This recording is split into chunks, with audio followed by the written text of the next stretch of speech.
Hello everyone, Soma madam study গাইডে তোমাদের সবাইকে ওয়েলকাম জানাই। আজকে আমি ষষ্ঠ শ্রেণীর ইতিহাসের চতুর্থ অধ্যায় ভারতীয় উপমহাদেশের প্রাচীন ইতিহাসের ধারা আলোচনা করব। এর আগের ভিডিওতে ভারতীয় উপমহাদেশের প্রাচীন ইতিহাসের ধারা প্রথম পর্যায়টা আলোচনা করে দিয়েছি। আজকে আমি ভারতীয় উপমহাদেশের প্রাচীন ইতিহাসের ধারা দ্বিতীয় পর্যায় আনুমানিক খ্রিস্টপূর্ব 1500 থেকে 600 অব্দ পর্যন্ত এই পর্যায়ে কি কি ঘটনা ঘটেছিল সেটা আজকে আমি আলোচনা করব। ভিডিওটা স্কিপ না করে শেষ পর্যন্ত দেখতে থাকো, না হলে ইম্পর্টেন্ট আলোচনাটা মিস করে যাবে। ভিডিওটা বেশি থেকে বেশি লাইক শেয়ার করে নেবে। আর আমার চ্যানেলটিকে এখনও যারা সাবস্ক্রাইব করতে পারোনি তারা তাড়াতাড়ি চ্যানেলটা সাবস্ক্রাইব করে নাও, আর পাশে থাকা বেল আইকনটা অবশ্যই প্রেস করে নেবে, যাতে আমি চ্যানেলে নতুন ভিডিও আপলোড করার সাথে সাথে নোটিফিকেশান সবার আগে তোমাদের কাছে পৌঁছে যায়। তাহলে চলো শুরু করা যাক। আমি লাইন ওয়াইজ পড়িয়ে দিচ্ছি এবং তোমাদের বুঝিয়ে দেব। ঠাকুমার ঝুলি পড়ে তানিয়ার মনে অনেক প্রশ্ন তৈরি হলো। রুবির দাদুর কাছে একদিন ও জানতে চাইলো সেগুলোর উত্তর। আচ্ছা দাদু, রাক্ষসীরা কি সত্যি ভয়ানক দেখতে হয়?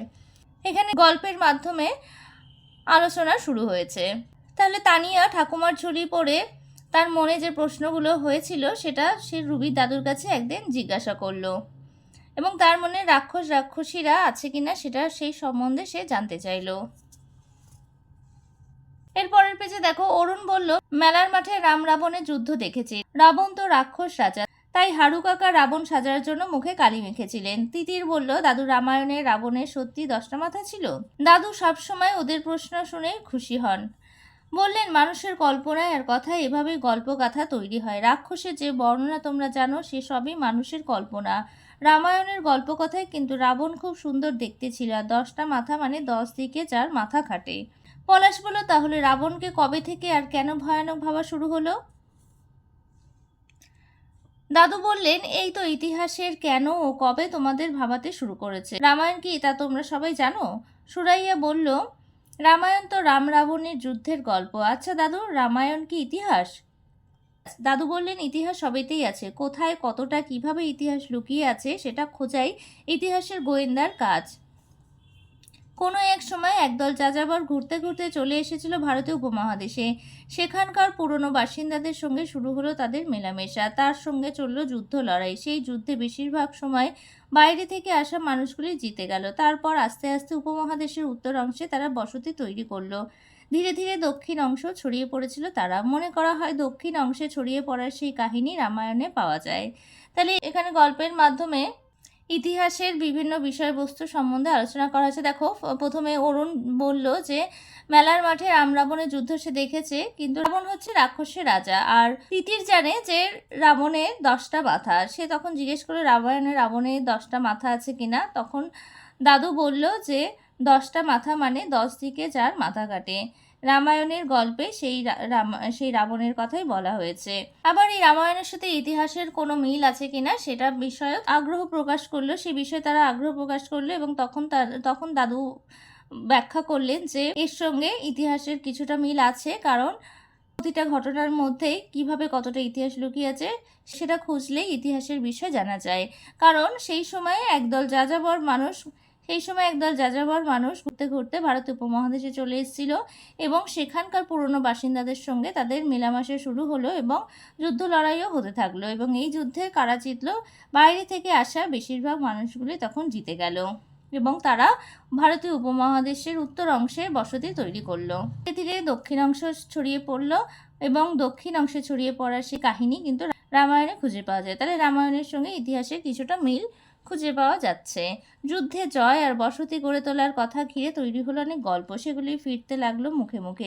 সেই গল্পগুলোতে যুদ্ধে হেরে যাওয়া মানুষদের অন্যরকমভাবে দেখানো হলো। তারা কখনো রাক্ষস বা অসুর, কখনো বা দৈত্য।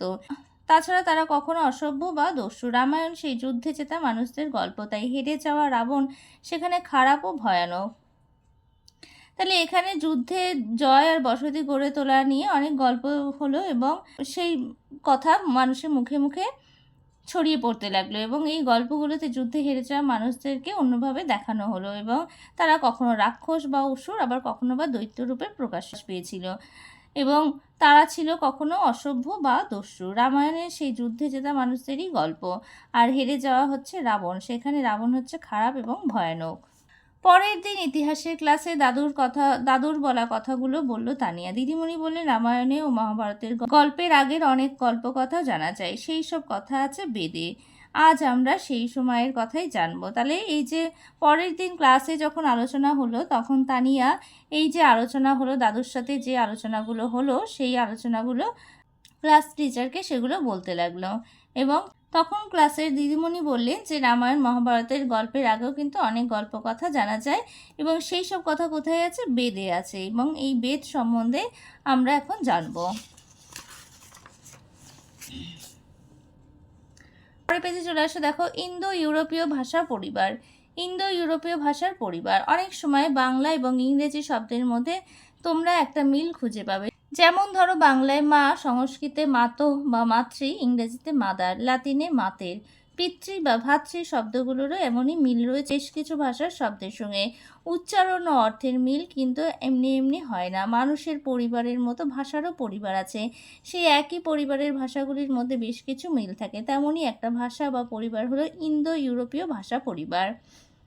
ভারতীয় উপমহাদেশ ও ইউরোপের অনেক ভাষাই এই ভাষা পরিবারের সদস্য। এদেরকে তাই একসঙ্গে ইন্দো ইউরোপীয়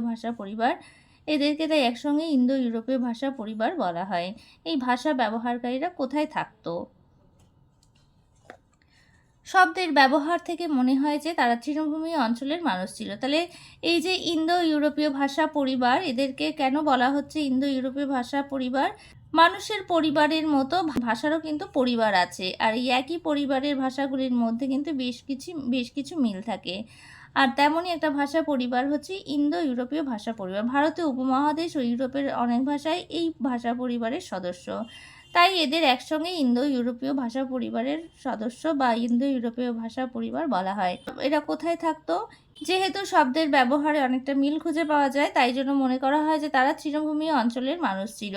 কৃষিকাজের সঙ্গে যুক্ত শব্দ বিশেষ ব্যবহার হয়নি। বেশিরভাগ ঐতিহাসিকদের মতে তারা মধ্য এশিয়ার তৃণভূমি অঞ্চলের যাযাবর ছিল। তাদের নিজেদের ও তাদের পালিত পশুর খাদ্যের অভাব দেখা দিলে তারা ছড়িয়ে পড়ে নানান দিকে, ইউরোপের বিভিন্ন অঞ্চলে, ইরানে ও ভারতে। তাহলে তারা কোথাকার মানুষ ছিল বলে মনে করা হয় যে তারা মধ্য এশিয়ার তৃণভূমি অঞ্চলে যাযাবর মানুষ ছিল, কারণ তারা কিন্তু কৃষিকাজের সঙ্গে যুক্ত ছিল না।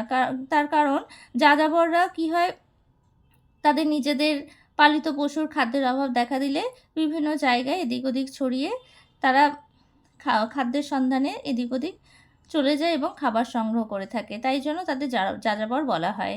আর ইউরোপের বিভিন্ন অঞ্চলে, ইরানে, ভারতে এরা এই বিভিন্ন জায়গায় ছড়িয়ে পড়ে, তাই এর থেকে মনে করা হয় যে এরা যাযাবর প্রজাতির। এর পরের পেজে চলে আসো, ইন্দো ইউরোপীয় ভাষা পরিবারের এক সদস্য ইন্দো ইরানির ভাষা। তাহলে এটাও তোমরা আন্ডারলাইন করে নাও। ইন্দো ইউরোপীয় ভাষা পরিবারের আরেক সদস্য হচ্ছে ইন্দো ইরানির ভাষা। ওই ভাষা মানুষের মুখে মুখে ধীরে ধীরে বদলে ভারতীয় উপমহাদেশের বিভিন্ন ভাষায় পরিণত হয়েছে। তার সঙ্গে মিশেছে নানান আঞ্চলিক শব্দ। সংস্কৃত ভাষা সেই ভাষাগুলির মধ্যে একটি। তাহলে ইন্দো ইউরোপীয় ভাষা পরিবারের আরেক সদস্য হচ্ছে ইন্দো ইরানির ভাষা, এবং এই ভাষা মানুষের মুখে ধীরে ধীরে বদলে ভারতীয় উপমহাদেশের বিভিন্ন ভাষায় পরিণত হয়েছিল, এবং এই ভাষার সঙ্গে বিভিন্ন আঞ্চলিক শব্দ মিশেছিল। সংস্কৃত ভাষা হচ্ছে এই ভাষাগুলির মধ্যে অন্যতম। আদি ইন্দো ইউরোপীয় ভাষা বর্তমানে আর নেই। ঋগ্বেদ ও জেন দাবেস্তায় ইন্দো ইরানীয় ভাষার প্রভাব লক্ষ্য করা যায়। তাহলে আদি ইন্দো ইউরোপীয় ভাষা বর্তমানে আর দেখতে পাওয়া যায় না। ঋগ্বেদ এবং জেন দাবেস্তায় এই ইন্দো ইরানীয় ভাষার প্রভাব লক্ষ্য করা যায়। এই দুটি সাহিত্যের ভাষায় ও বর্ণনায় বেশ কিছু মিল দেখতে পাওয়া যায়। এর থেকে ইন্দো ইরানির ভাষার অস্তিত্ব জানা যায়। তবে মিলের পাশাপাশি ওই দুই রচনায় বেশ কিছু অমিলও দেখা যায়। যেমন ঋগ্বেদে যারা দেব তারা সম্মানিত ব্যক্তি, কিন্তু আবেস্তায় যারা দেব তাদের ঘৃণা করা হতো। তাহলে দুটো ক্ষেত্রে কিন্তু ঠিক উল্টো, কারণ ইন্দো ইরানীয় ভাষায় যেমন মিলও পাওয়া যায়, তেমনি কিছু কিছু অমিলও দেখতে পাওয়া যায়। যেমন ঋগ্বেদে যারা দেব তারা হচ্ছে সম্মানীয় ব্যক্তি, আবার আবেস্তায় কিন্তু যারা দেব তাদেরকে কিন্তু ঘৃণা করা হয়। আবার আবেস্তায় শ্রেষ্ঠ দেবতা হচ্ছে অহুর, অথচ বৈদিক সাহিত্যে অসুর মানে অহুর খারাপ বলে পরিচিত। হয়তো কোনো কারণেই ইন্দো ইরানীয় ভাষা গোষ্ঠীর মধ্যে বিবাদ তৈরি হয়েছিল, তার ফলে ওই গোষ্ঠীর একটি শাখা উত্তর পশ্চিম সীমান্ত হয়ে ভারতীয় উপমহাদেশে পৌঁছেছিল। এদেরই ইন্দো আর্য ভাষাগোষ্ঠী বলা হয়। এটা মনে রেখো, আর্য কোনো জাতিবাচক শব্দ নয়। ইন্দো আর্য ভাষারই সবথেকে পুরনো সাহিত্য হচ্ছে ঋগ্বেদ। তাহলে ঋগ্বেদ হচ্ছে ইন্দো আর্য ভাষারই সবথেকে পুরনো সাহিত্য ঋগ্বেদ। এটা তোমরা আন্ডারলাইন করে নেবে। আর এই ইন্দো আর্য ভাষাগোষ্ঠী কাদের বলা হতো? এই যে ইন্দো ইউরোপীয় ভাষাগোষ্ঠীর মধ্যে যখন বিবাদ তৈরি হয়, তখন একটি শাখা উত্তর পশ্চিম সীমান্ত হয়ে ভারতীয় উপমহাদেশে পৌঁছেছিল। এদেরকে ইন্দো আর্য ভাষাগোষ্ঠী বলা হয়। অনেকে অনুমান করেন উত্তর পশ্চিম দিক দিয়ে ইন্দো আর্যরা ভারতে ঢুকেছিল। বৈদিক সাহিত্য থেকে এই ইন্দো আর্যদের বসতি ও জীবনযাত্রা সম্পর্কে জানা যায়, তাই এই সভ্যতার নাম বৈদিক সভ্যতা। তাহলে বৈদিক সভ্যতা বলতে কি বোঝো? এটা তোমাদের প্রশ্নে আসতে পারে, এটা তোমরা ব্র্যাকেট করে নাও। তাহলে অনেক সময় মনে করা হয় যে উত্তর পশ্চিম দিক থেকে ইন্দো আর্যরা ভারতে ঢুকেছিল এবং বৈদিক সাহিত্য থেকে ইন্দো আর্যদের বসতি আর জীবনযাত্রা সম্পর্কে জানা যায়, তাই এই সভ্যতার নাম হচ্ছে বৈদিক সভ্যতা। যেহেতু বৈদিক সাহিত্য থেকেই এদের সম্পর্কে জানা যায়, তাই জন্য একে বৈদিক সভ্যতা বলা হয়। এই সভ্যতাকে বৈদিক সভ্যতা বলা হয়। এরপর দেখো বৈদিক সভ্যতা, বৈদিক সাহিত্য। বৈদিক সাহিত্য বলতে কি বোঝায়? তাহলে বৈদিক সভ্যতা তো আমরা জানলাম, এবার বৈদিক সাহিত্য বলতে কি বোঝায়? বেদ এসেছে বিদ শব্দ থেকে। বিদ মানে হচ্ছে জ্ঞান। সমস্ত বৈদিক সাহিত্যকে 4 ভাগে ভাগ করা হয়: সংহিতা, ব্রাহ্মণ, আরণ্যক ও উপনিষদ। ঋক, সাম, যজু, অথর্ব, এই 4টি হলো সংহিতা। তাহলে বেদ এসেছে বিদ থেকে, আর বিদ মানে হচ্ছে জ্ঞান। আর এই সমস্ত এই বৈদিক সাহিত্যকে 4টি ভাগে ভাগ করা। কি কি হচ্ছে? সংহিতা, ব্রাহ্মণ, আরণ্যক আর উপনিষদ। আর ঋক, সাম, যজু, অথর্ব এগুলো হচ্ছে, এই 4টি হচ্ছে সংহিতার ভাগ। ঠিক আছে, এইগুলো তোমরা আন্ডারলাইন করে নেবে। সংহিতাগুলি ছন্দে বাঁধা কবিতা। ঋগ্বেদ সবথেকে পুরনো বৈদিক সংহিতা। ঋগ্বেদ রচনার ভাষা আর ভৌগোলিক পরিবেশের উল্লেখ থেকে তা বোঝা যায়। বাকি 3টি সংহিতা ও অন্যান্য বৈদিক সাহিত্য ঋগ্বেদের পরের রচনা, তাই সেগুলিকে পরবর্তী বৈদিক সাহিত্য বলা হয়। তাহলে পরবর্তী বৈদিক সাহিত্য কাকে বলা হয়? যে ঋগ্বেদ সবথেকে পুরনো বৈদিক সংহিতা, আবার ঋগ্বেদের রচনার ভাষার ভৌগোলিক পরিবেশের উল্লেখ থেকে তা বোঝা যায়। কিন্তু এই বাকি 3টি সংহিতা মানে ঋগ্বেদ ছাড়া সাম, যজু, অথর্ব, এই 3টি হচ্ছে অন্যান্য বৈদিক সাহিত্য। এই 3টি সংহিতা আর অন্যান্য বৈদিক সাহিত্য ঋগ্বেদের পরের রচনা, তাই জন্য একে পরবর্তী বৈদিক সাহিত্য বলা হয়। অর্থাৎ বৈদিক সাহিত্যের 2টি ভাগ: আদি বৈদিক সাহিত্য, পরবর্তী বৈদিক সাহিত্য। এগুলো তোমরা আন্ডারলাইন করে নেবে, এগুলো কিন্তু ইম্পর্টেন্ট লাইন।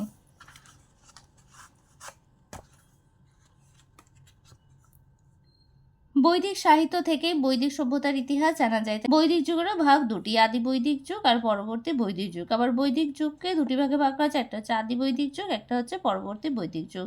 আদি বৈদিক যুগের ইতিহাস জানার একমাত্র উপাদান হচ্ছে ঋগ্বেদ। পরবর্তী বৈদিক সাহিত্য থেকে পরবর্তী বৈদিক যুগের ইতিহাস জানা যায়। তাহলে আদি বৈদিক যুগের ইতিহাস জানার একমাত্র উপাদান কি? ঋগ্বেদ। এটাও তোমরা মার্ক করে নাও। এই প্যাসেজটা তোমরা পড়ে নেবে। বৈদিক সাহিত্যে এখানে ভাগগুলি কি কি, এগুলো তোমরা একটুখানি পড়ে নেবে। ঋগ্বেদ, সামবেদ, যজুর্বেদ, অথর্ববেদ এইগুলোর সম্বন্ধে দেওয়া আছে, পয়েন্টস করে এগুলো তোমরা পড়ে নেবে। বৈদিক সাহিত্যটি কোন সময় রচনা তা নিশ্চিত করে বলা মুশকিল। মোটামুটিভাবে আনুমানিক খ্রিস্টপূর্ব 1500 থেকে 600 অব্দের মধ্যে বৈদিক সাহিত্য রচিত হয়েছিল। তাহলে বৈদিক সাহিত্য কত খ্রিস্টাব্দে রচিত হয়েছিল? খ্রিস্টপূর্ব 1500 থেকে 600 অব্দের মধ্যে বৈদিক সাহিত্য রচিত হয়েছিল। এর মধ্যে খ্রিস্টপূর্ব 1500 থেকে 1000 অব্দকে আদি বৈদিক যুগ বলে ধরা হয়। তাহলে আদি বৈদিক যুগ হচ্ছে 1500 থেকে খ্রিস্টপূর্ব 1500 থেকে 1000 অব্দ, আর বৈদিক সাহিত্য রচনা হয়েছিল খ্রিস্টপূর্ব 1500 থেকে 600 অব্দের মধ্যে। তারপর থেকে খ্রিস্টপূর্ব 600 অব্দ পর্যন্ত পরবর্তী বৈদিক যুগ, আর এই খ্রিস্টপূর্ব 600 অব্দ পর্যন্ত হচ্ছে পরবর্তী বৈদিক যুগ। আর মনে রাখা দরকার, তারপরে বৈদিক সাহিত্য লেখার কাজ চলেছিল। এখন যে চেহারায় বৈদিক সাহিত্য পাওয়া যায় তা অনেক পরের রচনা। এরপরে বৈদিক সাহিত্য লেখার কাজ চলেছিল এবং এখন যে বৈদিক সাহিত্য পাওয়া যায় সেটা হচ্ছে অনেক পরের রচনা। এরপর দেখো বেদের ভূগোল। বৈদিক সাহিত্যে পর্বত ও নদীর নাম থেকে উপমহাদেশে আর্যদের বসতির কথা জানা যায়। বৈদিক সাহিত্যে বিশেষ করে ঋগ্বেদের ভূগোল বিষয়ে অনেক আলোচনা রয়েছে। ঋগ্বেদে হিমালয় মানে হিমবত ও কাশ্মীরের মুজবন্ত শৃঙ্গের উল্লেখ আছে। তাহলে বৈদিক সাহিত্যে কিন্তু ভূগোল বিষয়ে অনেক আলোচনা করা হয়েছে। এর মধ্যে দেখো ঋগ্বেদে হচ্ছে হিমালয় মানে হিমবত আর কাশ্মীরের মুজবন্ত শৃঙ্গের উল্লেখ আছে। বিন্ধ্য পর্বতের কোনো উল্লেখ নেই। ঋগ্বেদে অনেক নদীর কথাও বলা হয়েছে, তার থেকে মনে করা হয় যে ওই নদীগুলির কাছাকাছি এলাকাগুলিতেই ছিল আদি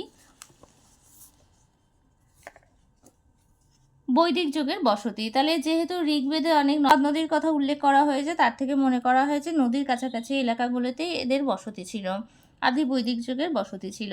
ঋগ্বেদে আলোচনায় গুরুত্বপূর্ণ নদী ছিল সিন্ধু। তাহলে ঋগ্বেদে গুরুত্বপূর্ণ নদী কী ছিল? সিন্ধু। এটা তোমরা মার্ক করে নাও। সরস্বতী নামে যে নদীর কথা ঋগ্বেদে আছে তা আজ আর খুঁজে পাওয়া যায় না। ঋগ্বেদের মানুষ গঙ্গা ও যমুনা নদীর এলাকার সঙ্গে বিশেষ পরিচিতি ছিলেন না।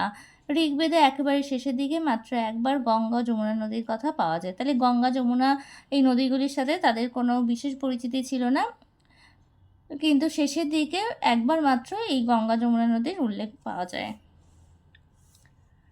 ঋগ্বেদের ভূগোল থেকে আদি বৈদিক সভ্যতা কতটা ছড়িয়েছিল তা বোঝা যায়। আজকের আফগানিস্তান ও পাকিস্তানের উত্তর পশ্চিম সীমান্তের সঙ্গে আদি বৈদিক যুগের মানুষের পরিচয় ছিল। সিন্ধু ও তার পূর্ব দিকের উপনদীগুলি দিয়ে ঘেরা অঞ্চল ছিল আদি বৈদিক মানুষের বাসস্থান। ওই অঞ্চলটিকে বলা হতো সপ্তসিন্ধু অঞ্চল।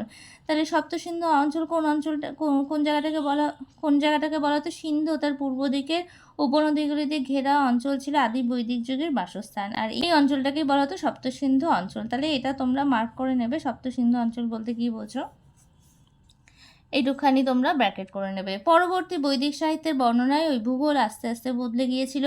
গঙ্গা যমুনা দোয়াব এলাকায় উল্লেখ পরবর্তী বৈদিক সাহিত্যে অনেক বেশি। এর থেকে বোঝা যায় বৈদিক বসতি পাঞ্জাব থেকে পূর্ব দিকে হরিয়ানাতে সরে গিয়েছিল। পরবর্তী বৈদিক সাহিত্যে পূর্ব ভারতকে নিচু নজরে দেখা হয়েছে। তার থেকে মনে করা হয় পরবর্তী বৈদিক সভ্যতার পূর্ব সীমা ছিল উত্তর বিহারের মিথিলা। গঙ্গা নদীর সমভূমি অঞ্চলে ছড়িয়ে পড়ার ফলে বৈদিক সমাজে কৃষির প্রচলন হয়। আর পরবর্তী বৈদিক সাহিত্যের বর্ণনায় ভূগোল আস্তে আস্তে কিন্তু বদলে গিয়েছিল। আর গঙ্গা যমুনার দোয়াব এলাকায় উল্লেখ পরবর্তী বৈদিক সাহিত্যে অনেক বেশি। আর এর থেকে বোঝা যায় যে বৈদিক বসতি পাঞ্জাব থেকে পূর্ব দিকে হরিয়ানায় সরে গিয়েছিল।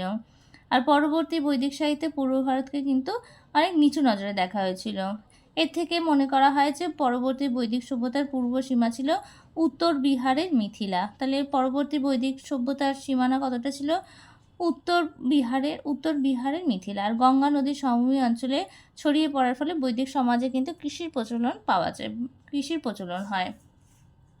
পরবর্তী বৈদিক সাহিত্যের মূল ভৌগোলিক অঞ্চল ছিল সিন্ধু গঙ্গার মাঝের এলাকা। আর পরবর্তী বৈদিক সাহিত্যের মূল ভৌগোলিক অঞ্চল কোথায় ছিল? সিন্ধু গঙ্গার মাঝখানের এলাকা, মধ্যবর্তী এলাকা। তাছাড়া গঙ্গা উপত্যকার উত্তর ভাগ ও গঙ্গা যমুনার দোয়াবও তার ভেতরে পড়তো। এছাড়াও ছিল গঙ্গা উপত্যকার উত্তর ভাগ আর গঙ্গা যমুনার দোয়াব এই পরবর্তী বৈদিক সাহিত্যের ভৌগোলিক অঞ্চলের সীমানা ছিল। তাহলে আজকে আমি এই পর্যন্ত আলোচনা করে দিলাম, এরপরে বাকি অংশটা আলোচনা করে দেব। ভিডিওটা ভালো লাগলে একটা লাইক করে দেবে, আর একই ক্লাসের বন্ধুদের সাথে ভিডিওটা বেশি করে শেয়ার করে নেবে। আর আমার চ্যানেলে নতুন হয়ে থাকলে চ্যানেলটা সাবস্ক্রাইব করে নেবে, আর পাশে থাকা বেল আইকনটা অবশ্যই প্রেস করে নেবে, যাতে আমি চ্যানেলে নতুন ভিডিও আপলোড করার সাথে সাথে নোটিফিকেশান সবার আগে তোমাদের কাছে পৌঁছে যায়। আজকে আমি এখানে শেষ করছি, পরে দেখা হবে নতুন আরেকটা ভিডিওতে।